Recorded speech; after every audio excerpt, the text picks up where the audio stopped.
So, yep. Speaking about Freeway Rick, we know he was on that song "Teardrops" with you. What you were just saying. Yeah. You kind of told us about how that, how that happened. Yeah.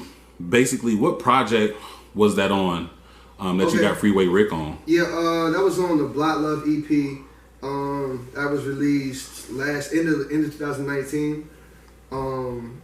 That process was crazy because originally it was released with 7 songs. Mm-hmm.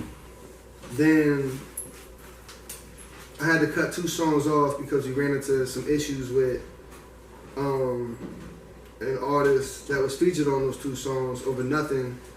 People's True Colors came out. You know what I'm saying? Like some hating stuff, like over nothing. You know what I'm saying? So I didn't want to have certain songs out that was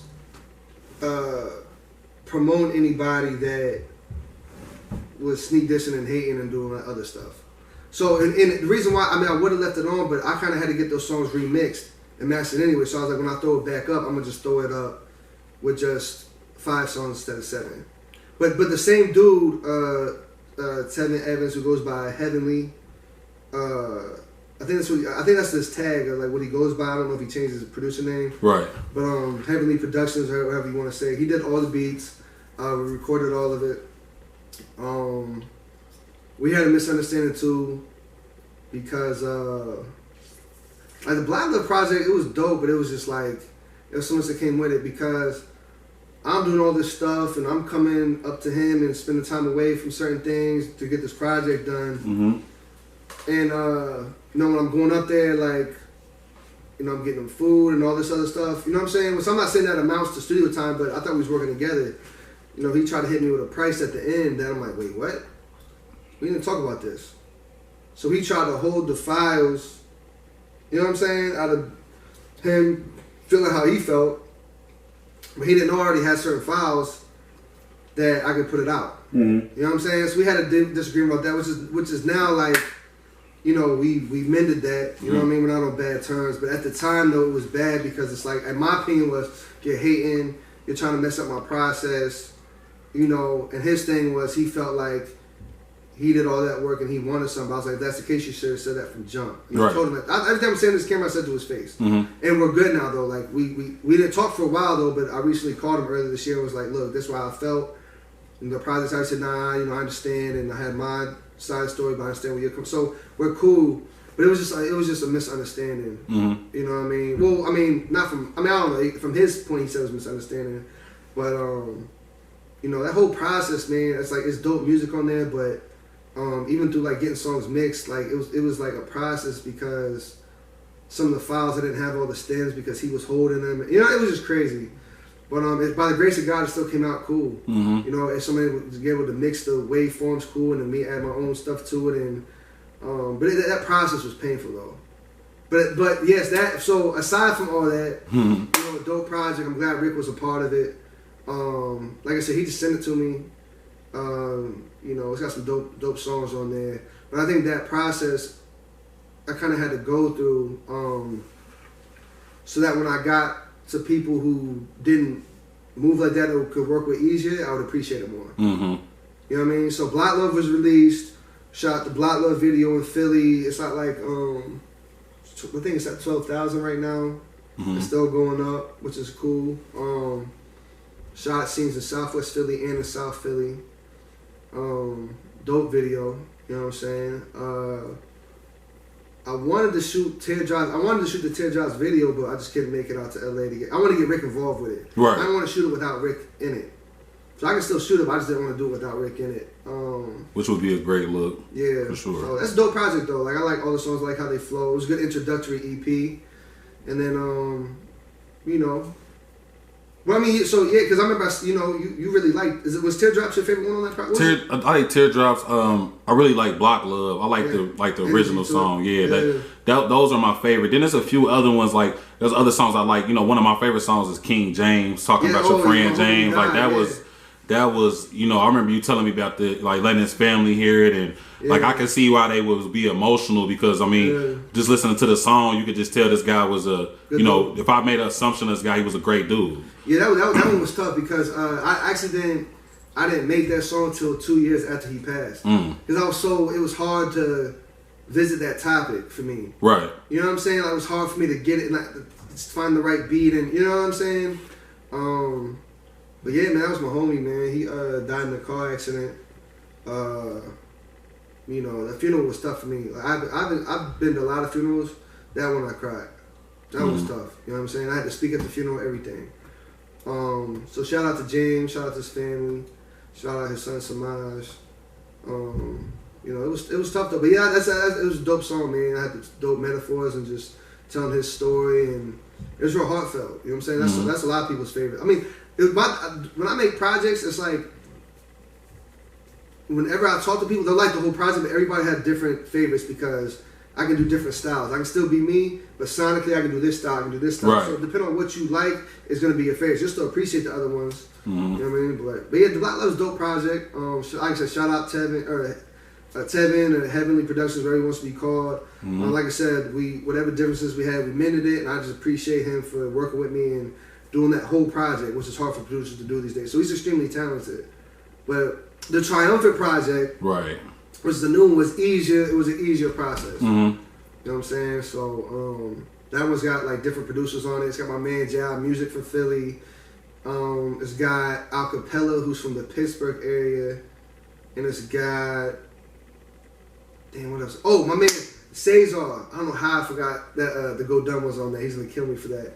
But my man Cesar, he used to be running around with like Murder Inc. and all that. He made the Go Dumb beat. That's a lot of people's favorite. Yeah, and that was something I was gonna touch in because Go Dumb, we had spoke about it before, but I'm like, I thought that song was like that when I first heard it, like, you know, when you hear a beat to a song, like a lot of people that had that ear, you like, oh, this the one. I already could tell that was the one. Now, it's a few songs I like off of the Triumphant. I thought that was that song right there is just, you know, like, tell me about the process of that song. Like, first off, like naming the EP Triumphant, and then you know, like what's the backstory to that?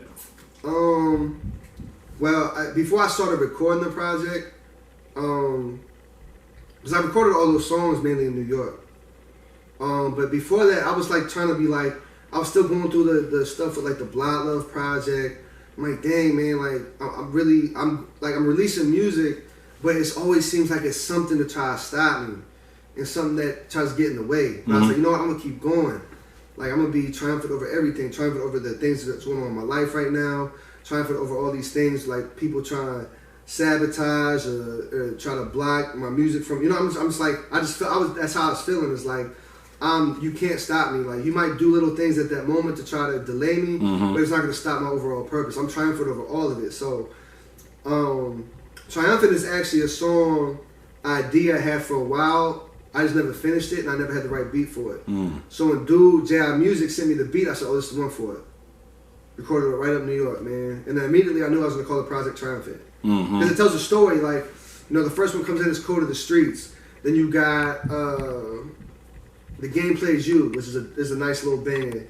Then you got Go Dumb. Then it gets, so showing you the process of running around in the streets. But then you got In the Hood, which is, I think that's one of my personal favorites. Is In the Hood. Yeah.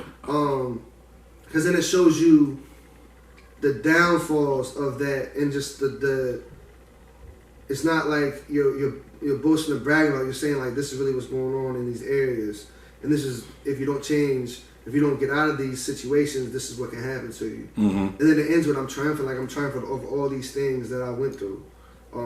So yeah, man, I got the Triumphant video out too. It's got a couple thousand views, still going. So that was a dope video too, because that's footage from over a span of like 4 months. I would just be out, get footage, you know what I mean? Like, it's not like it was like, oh, let's do a video shoot. You shoot it was like 4 months of footage. I just put it all together. Man. It was different. Like, it was like 6 different cities in that video. Philly, New York. No, it's 4. Philly, New York, Tampa, Destin, Florida. Yeah, I think it was 4. Was Houston in there in that video? Oh, Houston was a little bit too. Houston, okay. It was snippets of Houston. Yeah. Because originally I shot scenes in Houston, but I just didn't use them all. Okay, gotcha. But it was snippets of Houston in there too, so it's 5 different cities. And with the Triumphant project, was the song "Code of the Streets" is that on the Triumphant project as well? Yeah, that's not real. Yeah, because that's probably one of my like. Yeah. I feel like that was that's like intro song. That was a bar.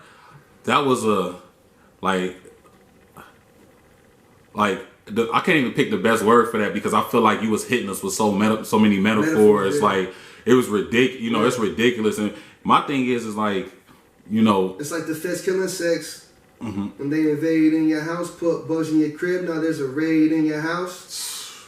Yeah. And I mean, just right there, like that's one of my favorite bars right there. And so you get it. Like if you listen to it, if you understand it, you get it. For you to fit it in. You know, it's a sleeper bar. Not a lot of people get, but you probably got it. Cause your bro told on your actions. He turned pig. They say bro ham, no Braxton.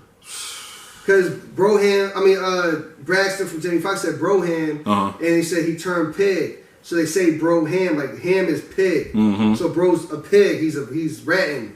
So they say bro ham, no Braxton. Mm-hmm. So it's a double. So that's a lot of one that people sleep on because they might not remember Braxton from Jamie Foxx show saying bro ham. Guys, yeah, You know that's what I'm fire. That's fucking fire. Yeah. Now I do need to ask too. Yeah. Like, how was your process? Like when you making a song, like I mean, picking the beat, like writing process. Like how do you like what is your process of putting out a good song? Time, man. I can't even lie to you and be like, yes, man. I don't got no. It's unorthodox. I could just think I could be out living life, and someone says a word and it sounds like another word to me. And I can make a double entendre out of it right then and there, but not have a song for you. I'll just write it in my notepad. Oh yeah, boom, boom, boom, boom. So it's like a puzzle. Like I think of a line, okay, that could go with this. Or I could bring this here. Then I'll fill in the other words, and then I'll think of a hook, and then I might already have a beat, but then I might get the beat later. It's different every time.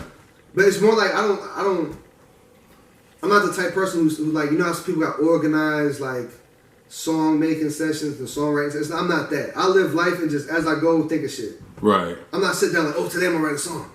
It's more like I'm living life. Oh, I got that. Okay. Oh, so here's the beat. Okay, I'm gonna add this. It's not like I really don't sit down in one setting, write and record in the same setting. It's like I'm just living life, think about it. But it's more genuine that way because it's like I don't gotta. It's just I'm going off what I'm seeing, how I'm interacting, how I'm. You know what I'm saying? I think that's why like my shit's so detailed. Because I can pick stuff like, oh, I'm okay. You know what I mean? So it's all a process. So you basically kind of using the environment as your vessel. You know what I mean? Exactly just letting what I'm saying. I don't sit down like in just a closed off room and be like, oh, I'm gonna write today. It's more like, I thought of that. You know what I mean? Or sometimes I'm really in my bag. I can think of shit, but I'm still gonna go back and piece it together and change it. And it's just a process, bro. But I let the environment influence what I'm saying. Right. That's why I get so detailed. Got you. You know what I'm saying? Yeah, that's that, and that's I think that's a great process. Again, that goes back to the genuine work, like things that like it has to add up for you. You know what I mean? It's just not. I'm never gonna say something to rap to like make it seem more than what it is. Like I'm not gonna run around talking about how I bodied all these people. I ain't did that.